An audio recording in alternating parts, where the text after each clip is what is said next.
تصویری چهره مشهورم هم بدون خدمت انجام میدیم.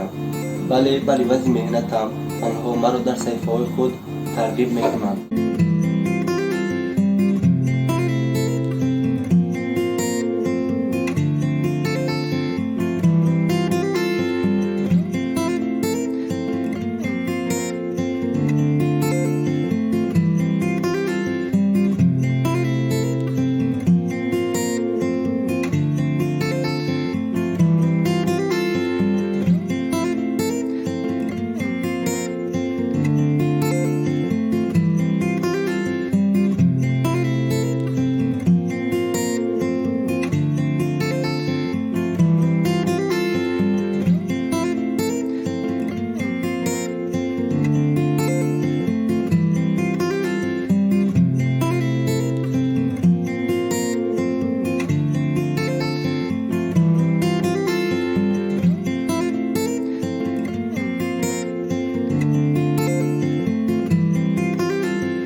سبب دیگری رسم‌های آدمان مشهور را تصویر کردن این است که مردم از هنر ما باخبر شوند، یعنی آدمان مشهور را می‌بینند و خلاصه می‌برند که رسم‌هایشان از صورت‌هایی که با تلفن گرفته شده است چقدر فرق می‌کند.